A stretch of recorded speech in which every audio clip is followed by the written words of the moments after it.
Welcome to Essential Libertarianism, selected readings from voluntarist.com. Essential Libertarianism is voluntarism.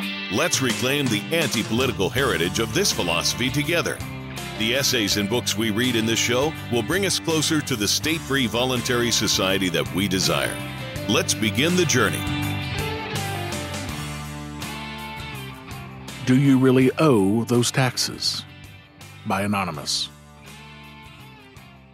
I recently had a short conversation with a friend about the meaning of the stealing commandment, thou shalt not steal. His attitude was, if you owe the taxes, then the government can't be stealing from you when they collect it. However, he did recognize that if you don't owe it, then it is stealing when the government comes after you with all of its might. So do you really owe the tax money or not? Are you stealing from the government when you refuse to pay?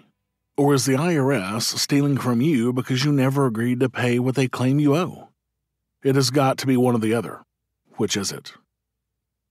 On the one hand, government personnel pass legislation that demands compulsory contributions from the citizenry. No one is really asked to consent to this legislation, and even if one voted to select some of the government personnel that support these taxes, one could hardly be said to have agreed to its imposition. And what if one voted, but chose an opposite candidate who was defeated or didn't vote at all? Clearly, the government does not care whether you have voted or not. They still consider you liable for your taxes. Most people want to be upright and meet their voluntarily assumed obligations. They willingly pay their rightful debts in order to maintain their own self-esteem and to maintain their reputation in the minds of their friends, neighbors, and countrymen. So if taxes were really voluntarily contracted debts, as the Internal Revenue Service maintains, then why does the government need to rely on force and its threat to collect the money? The very fact that the government must resort to this supports my argument that taxes are not voluntarily assumed obligations. Is there really any evidence that you owe your taxes? Did you even enter into a contract that you would pay X amount in return for government services? Is your income tax return such a contract? No. It is a document coerced from you under penalty of perjury and under penalty for not filing. Furthermore, the government does not depend on having you file a tax return in order to claim that you owe them money. Ever hear of people being imprisoned and fined for not filing returns? The government cannot have it both ways. You owe if you do file, and you owe if you don't file. In fact, this is proof that the government is simply demanding money from you, no matter what you do. Therefore, I think it is safe to conclude that neither filing nor not filing constitutes any kind of proof that you owe taxes. There is no evidence of any consent or agreement on your part. The government considers you under its jurisdiction and consequently claims you owe it the tax. Most advocates of taxation justify their view that taxation is not theft by referring to some form of tacit consent that each person incurs by simply being alive. This amounts to the claim that if you were born in the United States, then your presence means that you have agreed to be taxed. But where does it say that on your birth certificate, another service controlled by the government? And even if it did, could an infant agree to such a condition at time of birth? No. Infants do not have the capacity to contract debts. Besides, what would happen to those parents if they refused to consent on behalf of their children? Would they and their infant be forced to leave the country? Does one's use of government-provided services, such as the roads and the schools, mean you agree to be taxed to support the government? No. The government coercively monopolizes many of the goods and services some people would willingly pay for. By preventing competition, the government effectively denies them any choice on who they should buy these services from. At most, the government should present a bill for specific services rendered, not a bill for supporting all of its activities. Furthermore, governments collect for such services from people regardless of whether they use or even want the service in question. For example, parents with no children or parents with children who do not attend government schools must still pay school taxes. Pacifists are forced to pay taxes to support the police and the army. What possible justification can there be for compelling a man to accept a product he never ordered, doesn't use, and would prefer not to have, and then jailing him when he refuses to pay the bill? But this moves the argument one further step backward. Does the state have the right to determine the conditions under which we live? It is true that there are costs expended in protecting one's property, and most people recognize that they must furnish their own protection or pay someone else to provide it. However, they should not be restricted from doing so themselves or seeking competitive bids for the provision of the services they desire. Government taxation prevents this from occurring. Voluntarism is perhaps the most important libertarian philosophy, and this podcast is designed to give you a piece of that. But there is a ton of other information out there on the topic of voluntarism.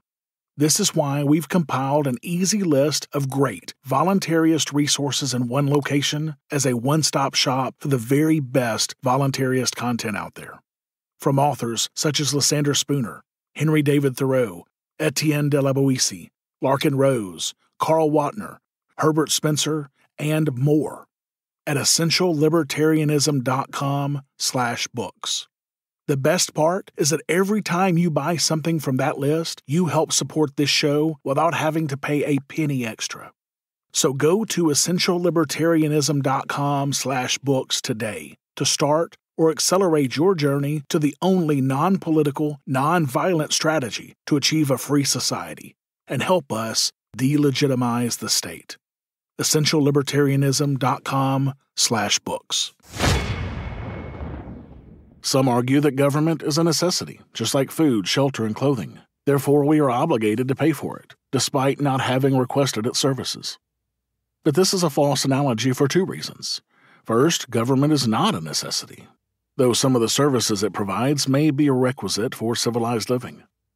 The question then becomes, what is the most moral and most practical method for delivering these services to those who want them? Second, even if government were a necessity, there is no reason for it to compel the purchase of its services. No one forces us to buy food, shelter, and clothing for ourselves. If a concerned third party acted like the government, they would outlaw all other providers and force us to buy from them. If we refused to do so, they would bundle us off to jail and steal our property to boot. But that is not the way the free world works. If I fail to buy food, shelter, or clothing, I may die of hunger, exposure, or cold. But no one puts me in jail or confiscates my property for failure to do so. It should be clear that government taxation is a coercive activity that introduces force and violence into an otherwise peaceful society. Those who say they haven't agreed to pay their taxes understand that certain goods and services, food, shelter, clothing, protection, are essential to human survival and must be paid for, but realize they need not be provided by the government on a compulsory basis. What they oppose is the coercion involved in collecting taxes. They oppose the means and take the position that the ends never justify the means. If some people think that certain government services are necessary, then they should try to collect the money to fund them in a voluntary fashion. If the people collecting this money do not think enough has been collected, then let them dig into their own pockets to make up the deficiency or do without. They do not have the right to spend other people's money on things they think are necessary. The whole premise of government taxation is essentially the idea that you and your property belong to the state. You are a slave to the state. Whatever the government allows you to keep or accumulate is simply attributable to its generosity. It is not yours by right. The voluntarist view is that the state is a criminal institution, and that the state accumulates its resources and wealth only by stealing them from each member of the community.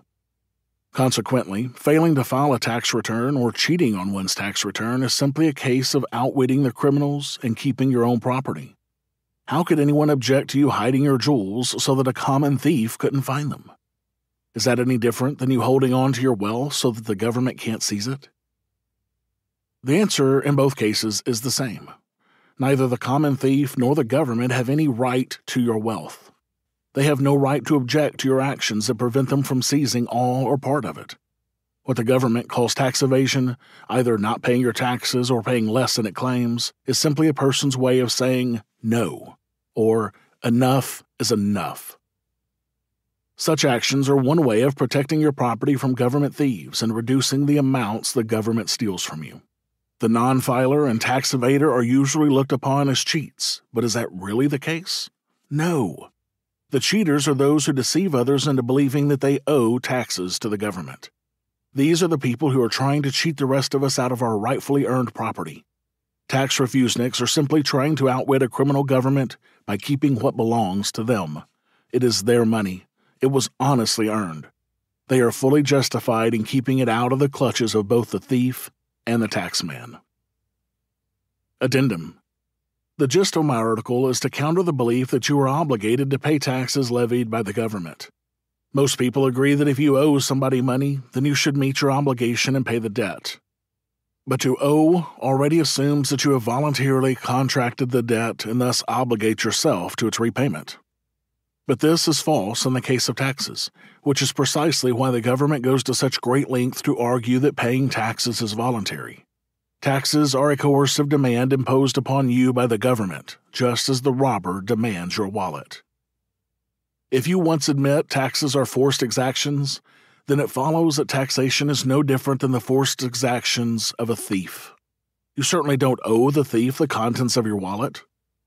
Well, you reply, the government provides us with infrastructure and services. So what? I reply. So does the kidnapper who forcibly abducts you and then feeds and shelters you.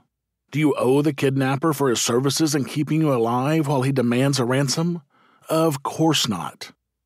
Isn't the government acting just like the kidnapper? Which brings us to the whole point of my argument. How can you define taxation in a way which makes it different from robbery? The question is not whether or not theft is wrong, but what is considered to be theft. In the same way, murder is universally forbidden, but there are great differences between peoples as to what killing is considered to be murder. Garrett Barden and Tim Murphy, Law and Justice and Community, 2010. Thank you for listening to Essential Libertarianism. You can check out the archives of all of our episodes at essentiallibertarianism.com. And you can subscribe to future episodes on any podcatcher, including Apple Podcasts, Stitcher, Google Play, and more.